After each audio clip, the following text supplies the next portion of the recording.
C'est quoi ce bordel? Mais n'importe quoi. Scientifiquement, ça ne tient absolument pas la route. Tu enregistres ça? Oh non! On pourrait presque en rire si c'était pas aussi sinistre. Il y a de la colère dans Charlie Hebdo. On les emmerde. Bonjour et bienvenue, vous écoutez le Bistrot de Charlie, le nouveau podcast de Charlie Hebdo. Au sommaire ce mercredi 24 février, les reportages de Juin et d'Alice à Lyon et Bordeaux. Nos deux dessinateurs ont voulu voir comment les maires écolos inscrivent leur marque dans ces deux villes un an après leur élection. Nous parlerons aussi de l'édito de cette semaine de RIS, consacré à terme d'islamo-gauchisme qui déchire les universitaires et la classe politique depuis maintenant plus d'une semaine, et notamment depuis la publication d'un communiqué par le CNRS. Et enfin, un sujet issu de notre conférence de rédaction de ce matin, l'État doit-il imposer aux Français de se vacciner ? Avec moi aujourd'hui, Rhys, directeur de la rédaction. Salut Rhys. Bonjour. Et le dessinateur Juin. Salut Juin. Salut Xavier, ça va ? Bah ça va et toi ? Ça va. Alors, Juin, c'était il y a presque un an. Plusieurs grandes villes françaises étaient remportées par les Verts. Toi, tu es allé voir ce qu'il en est à Lyon. Qu'en est-il aujourd'hui, un an après cette élection ? Bah, le temps passe vite, mais c'est même pas un an qui s'est passé, parce que c'est à peine 7 mois en fait. Parce que les Verts ont été élus fin juin 2020. Et du coup, voilà, on voulait pas dresser leur bilan, mais on voulait voir un peu quel chantier ils avaient pu mettre en place et comment ils avaient pu mettre les mains dans le cambouis, quoi. D'accord. Parce à entendre les médias et puis à entendre certains politiques, on a l'impression qu'ils ont mis en place une dictature verte, une dictature végane, mais ça n'a pas l'air d'être tellement le cas, si ? À Lyon, ce qu'on voit en ligne de mire, c'est la campagne des régionales qui se profile et des personnes qui vivent et travaillent à Lyon comme Wauquiez ont tout intérêt à dresser un bilan catastrophique de la politique des Verts. D'accord, donc il y a pas mal de malveillance peut-être dans la façon dont est décrite la politique menée. Peut-être. Après, le truc, c'est qu'un maire, lui, il doit... si le gouvernement décide, par exemple, de protocoles sanitaires, un maire, lui, doit trouver concrètement comment les appliquer. Et c'est ce qui caractérise, par exemple, l'histoire autour des repas sans viande qui vont être servis à la cantine, aux cantines de Lyon, aux enfants. Oui, c'était déjà quelque chose qui existait sous Gérard Collomb, en fait. Voilà, c'est ça. Mais ouais, ce que je voulais dire, c'est que le gouvernement, c'est bien beau de décider certaines politiques, mais il donne pas les clés après aux maires pour les appliquer derrière. Donc voilà, c'est pour ça qu'on se retrouve dans cette situation-là. D'accord. Et est-ce que tu penses que les mesures prises par cette mairie, par cette administration, est-ce qu'elles sont assez fortes ? Parce que tu parles de différentes choses dans ton reportage, et qu'est-ce que toi tu en as pensé de ces... Je trouve qu'au niveau du social, il y a pas mal de choses qui ont été faites ou qui sont en cours. Après, ce qui est particulier à Lyon, c'est que c'est aussi la métropole, le Grand Lyon, en fait, qui regroupe plus de 50 communes, je crois, qui a été remportée par les Verts, et du coup ils peuvent vraiment mener une politique assez importante en faveur de l'écologie et du social, ce qui n'aurait pas été le cas s'ils avaient remporté que la mairie, parce que là quand on va dans la ville, on se rend compte que les prérogatives de la mairie sont pas très nombreuses au final. D'accord. Et toi, Rhys, tu as pu regarder j'imagine, tu as regardé tu as lu le reportage de Juin. Qu'est-ce que ça t'a inspiré ? Les reportages qui ont été faits par Juin et Alice sur la politique des écolos, c'est vrai que ça illustre la difficulté pour des partis qui traditionnellement n'étaient pas tellement des partis de gouvernement comme les écolos, d'être confrontés à la réalité de ce que c'est que de diriger une ville, d'être, même si c'est pas des responsabilités nationales, mais comme on dit, voilà, ils sont confrontés à la réalité très concrète de gérer des administrés, quoi. Parce que c'est vrai que quand on est dans les années passées, quand on allait dans les forums mondiaux, dans les universités d'été des écolos, on voyait bien que leur problème, c'était... Ils abordaient des sujets de société qui étaient importants, les problèmes d'eau, etc. Mais c'est vrai que quand on se retrouve à la tête d'un mandat, on n'est plus dans le théorique. Il faut passer au pratique. Et c'est vrai que c'est un peu une épreuve redoutable, parce que avoir des réflexions sur ce qu'il faudrait améliorer, c'est à la fois... c'est capital parce que ça aide à réfléchir, Mais c'est vrai que la politique, elle est souvent très terre à terre. Voilà, il faut trouver des alliances, il faut des fonds, il faut des moyens. Et c'est vrai que c'est toujours un peu triste de voir des partis politiques qui ont un discours ambitieux sur le papier, qui se retrouvent un peu ramenés à la réalité, au ras des pâquerettes de ce que c'est que la gestion d'une ville. Voilà, donc Après, là, ils passent de militants à des personnes qui gèrent une administration, et ça, ils l'ont bien admis. Mais en fait, ce qui est désolant quand on se rend sur place, c'est de se rendre compte des politiques précédentes dont ils ont hérité, et y a des problèmes qui avaient vraiment été relégués. Là, par exemple, on les attaque sur la sécurité. Mais ce qui se passe, par exemple, dans le quartier de la Guillotière, place Gabriel Péry, c'est quelque chose qui existait déjà sous Colomb. Et Colomb, par exemple, avait organisé la désertion de cette place en mettant des barrières pour créer un faux chantier, en retirant le mobilier urbain, pour essayer que les mecs qui font du trafic ou quoi ne squattent. Tu veux dire qu'ils héritent de problèmes qui n'avaient pas été prise en compte ou gérée correctement. Voilà, par exemple, là, leur premier poste de dépense pendant leur mandature, ça va être la rénovation énergétique. Parce que tout le patrimoine de la ville n'a pas du tout été entretenu, isolé. Ils ont même encore des écoles en préfabriqué. Ah oui. Voilà, parce qu'il manque de classes dans les quartiers, donc voilà, ça part de loin, quoi. D'accord. Et peut-être, on pourrait parler aussi rapidement pour terminer sur ce sujet du retour d'une régie publique de l'eau. J'ai vu que tu en parlais de ton reportage. Ça paraît être justement une mesure très concrète. Ah, ça c'est vachement bien, parce que c'est à la fois le social avec les premiers mètres cubes offerts, et à la fois l'écologie avec la taxation de la surconsommation. Alors après, quand on dit que les Verts c'est une dictature, enfin qu'ils sont des dictateurs, je sais pas à partir de combien de litres on surconsommera. Voilà, je sais pas exactement comment s'appliquera cette politique. Ok, on va passer merci Juin. On va passer au sujet suivant du podcast.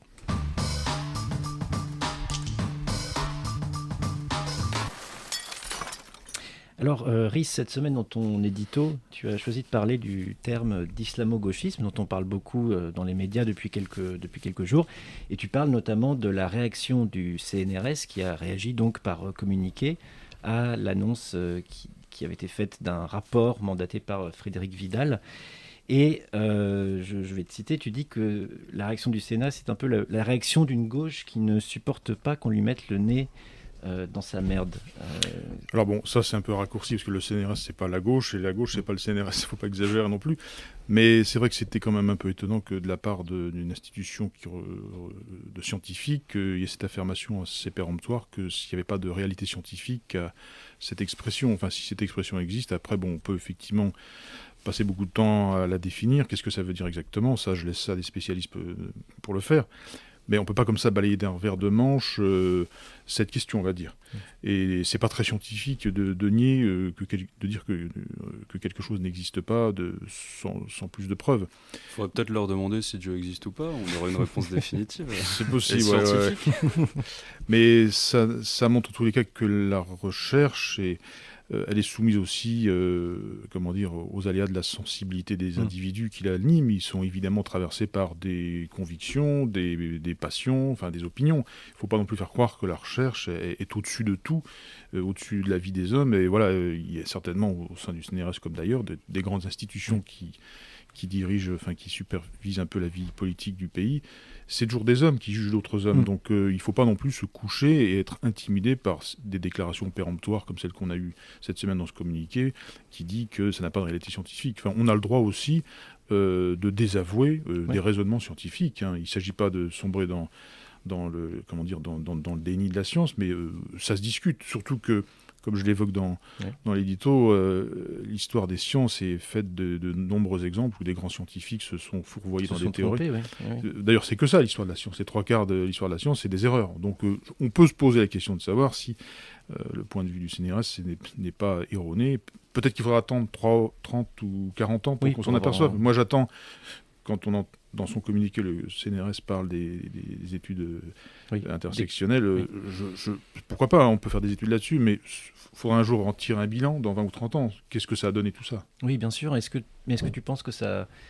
Est-ce qu'aujourd'hui, la science est davantage soumise à l'idéologie ou en tout cas les sciences sociales, est-ce qu'elles sont davantage soumises à l'idéologie qu'il y a quelques années Maintenant, toutes les sciences sont soumises un peu à l'ère du temps, mais c'est vrai que les sciences sociales, elles sont, comme on dit, c'est les sciences molles, c'est pas les maths, c'est pas 2 et 2, 4, donc c'est vrai qu'on peut toujours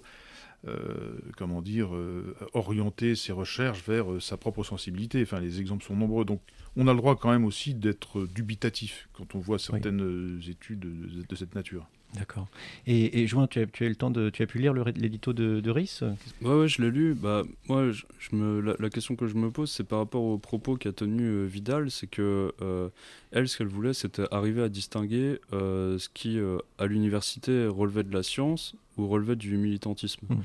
Et ça, c'est une question qui est difficile à trancher, parce que par exemple, quand Galilée fait ses recherches et après est condamné par l'Église, est-ce que ces recherches relèvent de la science ou est-ce qu'elles relèvent du militantisme ? En tout cas, lui, il faisait de la science et on lui reprochait peut-être de ne pas en faire, justement, d'aller à l'encontre de... On lui reprochait du militantisme aussi, quelque part.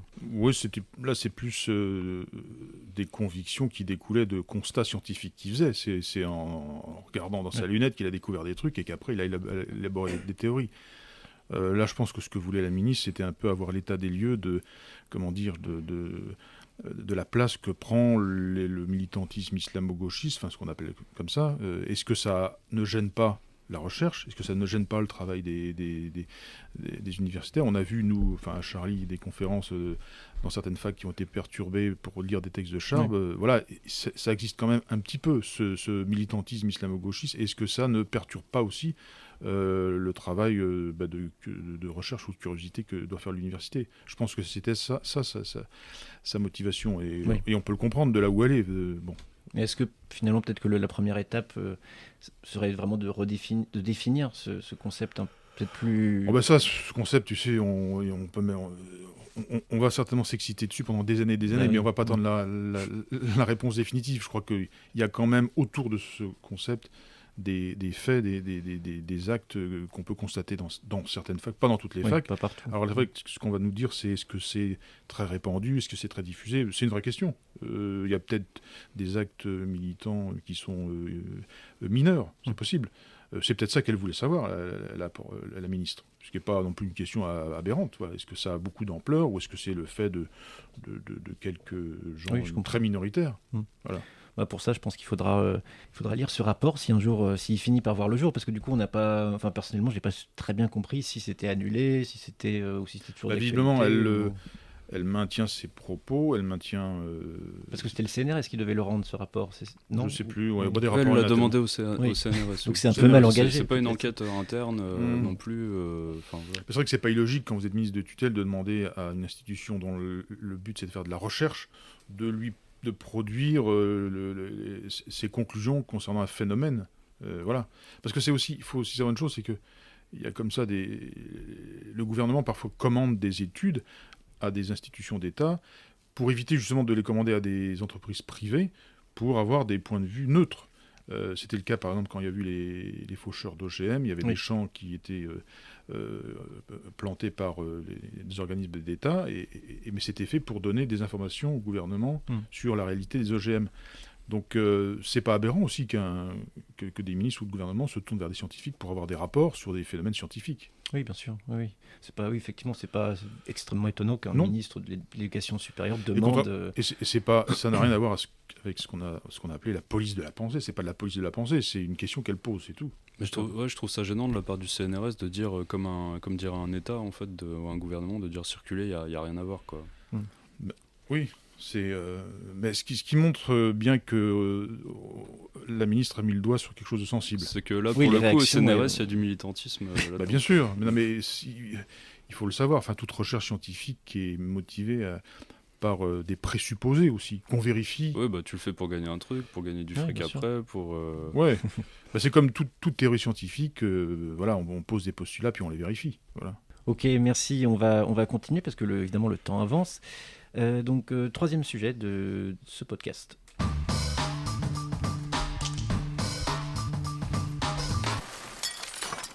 Alors, le troisième et dernier sujet de ce podcast, c'est un sujet qui a émergé pendant la conférence de rédaction. C'est un peu ce qu'on va essayer de faire chaque semaine, de prendre deux sujets du journal et un sujet qui a animé nos débats de ce matin. Alors, ce matin, parmi les nombreuses questions que nous sommes posées, on s'est demandé si l'État devait, par exemple, rendre le vaccin obligatoire. et s'il n'y avait pas peut-être une frilosité de certaines démocraties à se montrer plus forte sur ces questions-là, peut-être par peur de la réaction de l'opinion publique, par peur d'un mouvement anti-vaccin qui prendrait trop d'ampleur et qui se transformerait en gilet jaune bis. Voilà, on discutait un petit peu de tout ça, et il me semble que Rhys, toi, tu avais un avis sur la question.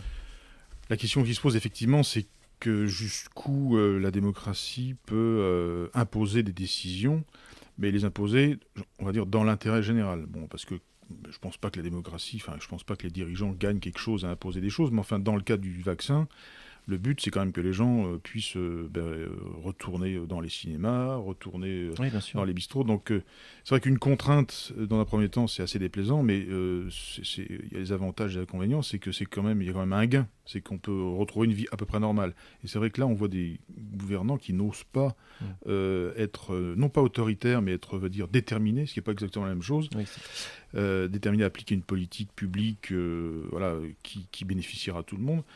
Par frilosité, par peur. C'est vrai que des fois on se demande si l'exercice du pouvoir ne fait pas peur à ceux qui sont au pouvoir. Mais c'est la peur ce qui est un peu paradoxal. C'est la peur de l'opinion publique, selon toi ? Ben oui, mais dans ces cas-là, il ne faut pas se faire élire. On se demande bien pourquoi ils ont cherché à atteindre le sommet du pouvoir. S'ils arrivent au sommet du pouvoir, ils n'osent pas appliquer des décisions qui, c'est vrai, peuvent être impopulaires les 15 premiers jours, mais au bout du compte, en principe, logiquement, servent l'intérêt général. En principe. Si on leur avait dit qu'il y avait le coronavirus, je crois qu'il y aurait eu moins de candidats. Ah ben voilà. Ah bah oui, voilà. Je sais pas si on aurait eu Le Pen au second tour. Voilà, il devait s'imaginer que tout serait facile. Mais toi, Juin, est-ce que tu vas te faire vacciner quand tu pourras ou tu attends que l'État te l'impose ? Qu'est-ce que tu Alors la vaccination, c'est comme le vote, c'est secret, on garde pour ça. Mais ça, c'est la pirouette pour pas avoir à répondre à la question. Non, mais la question, moi j'ai l'impression que c'est quand même, c'est qu'on n'a pas le nombre de doses en fait. En fait, moi j'ai l'impression qu'on n'a pas le choix non plus pour se faire vacciner. C'est que si on voudrait, on peut pas, et quand on veut, il y en a, ils veulent prendre des rendez-vous, ils n'y arrivent pas.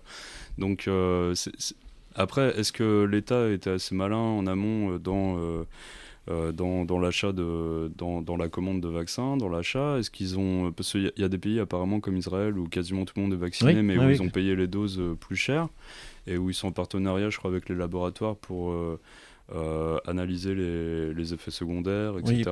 Oui. Voilà, donc là en France, on a l'impression que on a été un peu long à la détente. Donc quelque part pour les citoyens, ça peut être un délitement de la démocratie, de l'État en tout cas, parce que ça veut dire que ils n'ont pas paré à ces problèmes, quoi. Mais c'est vrai qu'en France, il y avait, en tout cas en décembre et en janvier, il y avait un sentiment dans l'opinion publique, un sentiment anti-vaccin assez fort. C'est peut-être ça qui a... Après, j'avais l'impression que c'était aussi pour parler de quelque chose à ce moment-là. C'est qu'on n'avait pas encore les vaccins et du coup, on parlait. J'ai trouvé qu'on mettait beaucoup l'accent sur les anti-vaccins. Bon, il y a des gens qui ont un peu des réticences aux vaccins, mais c'est pas forcément. Moi, j'en connais pas tellement en fait, quoi. C'est sûr, le phénomène des anti-vaccins, il existe, mais en même temps, quand on regarde sur les réseaux sociaux, il n'est pas si important que ça. Je crois qu'on l'a un peu surestimé. Mais c'est sur les réseaux sociaux qui est le plus important. Voilà, parce que c'est là où on peut parler sans filtre, sans Et pourtant, on avait l'impression que le gouvernement était malgré tout inquiet, et que la façon dont le gouvernement a organisé le début de la campagne de vaccination avait l'air d'avoir été pensée c'est en sûr que fonction si on gouverne un pays en regardant Twitter tous les matins, on va pas aller bien loin, quoi. J'ai l'impression que c'est le cas, parce que regarde, ils font appel à des influenceurs pour nous aider à appliquer par exemple les gestes barrières ou aller vers la vaccination, des choses comme ça. Moi j'attends les influenceurs pour nous expliquer demain qu'il y a des augmentations d'impôts et des trucs comme ça. Oui, mais est-ce que tu fais pas partie des 10 millions de personnes qui ont donc regardé la vidéo de McFly et Carlito, puisque Emmanuel Macron leur avait leur avait lancé un pari en leur disant que s'ils faisaient 10 millions de vues, il irait jouer à leur jeu des anecdotes avec eux. Tu as regardé la vidéo, toi, Juin, ou... Non, je l'ai pas regardé, mais déjà, non, je l'ai pas regardé. Ce qui est drôle, c'est que vous avez un président de la République qui est quand même un décideur, qui fait appel à des influenceurs. C'est-à-dire comme s'il n'osait pas décider, il fallait faire appel à des gens qui influencent. Mais quand on est à l'Élysée, on n'a pas influencé, on n'a pas à chercher à influencer ou à se laisser influencer, on prend des décisions. Enfin, c'est quand même un peu bizarre de glisser vers ça. Après, le truc aussi, on voit qu'aujourd'hui, l'État n'est plus si fort, parce qu'en fait, il a tellement délégué aux collectivités territoriales, aux régions, etc., que par exemple, même pour l'acheminement des vaccins, On reproche à l'État de ne pas aller jusqu'au bout, mais il y a des choses qui relèvent plus de sa Il y a beaucoup responsabilité. d'intermédiaires, tu veux dire, Voilà, entre c'est ça. l'État, entre C'est Emmanuel ça. Macron et le médecin Voilà. généraliste qui Voilà. pourrait... Et il y a un autre truc aussi, c'est par exemple, là, je crois que c'est l'État qui demande à Doctolib de Oui. prendre plus de rendez-vous, etc. Et on hallucine, Ouais. parce que Doctolib, c'est une boîte privée au départ. Puis en plus, c'est un truc qui a supprimé énormément d'emplois, parce que c'est un abonnement que prend le médecin, je sais pas, ça doit être autour de 30 € par mois ou un truc comme ça, et il a plus besoin de secrétaire médical. Alors, ouais, enfin, je trouve ça, enfin, moi, ça me gêne en fait. C'est plus que gênant, c'est catastrophique, quoi. On a l'impression qu'on atteint un peu encore un stade dans comment dire, dans la libéralisation oui. de tout, et finalement dans le délitement un peu de tout ce qui est un peu structuré, quoi. On livre ça au marché. C'est le marché qui, en fonction de ses capacités, va nous donner suffisamment de vaccins, va nous donner suffisamment de rendez-vous. Voilà, pour quand même un problème de santé publique. Et Doctolib, ça fait flipper parce que regarde, il y a encore des données personnelles médicales de patients qui ont été dévoilées. Et quand tu t'inscris sur Doctolib, il faut que tu donnes ton numéro de sécu, il faut que tu donnes plein d'infos sur toi. On sait quel rendez-vous médicaux tu as pris, quand, où tu vas aller. Voilà, oui. C'est vertigineux. Voilà, je crois que tu as le mot juste, oui, c'est vertigineux et ça serait justement un bon sujet pour un prochain podcast. En attendant, pour aujourd'hui, c'est malheureusement fini. Merci de nous avoir écoutés et puis on se retrouve dès la semaine prochaine. Au revoir. C'est quoi ce bordel ? Mais n'importe quoi. Scientifiquement, ça ne tient absolument pas la route. Tu enregistres ça? Oh non! On pourrait presque en rire si c'était pas aussi sinistre. Il y a de la colère dans Charlie Hebdo. On les emmerde.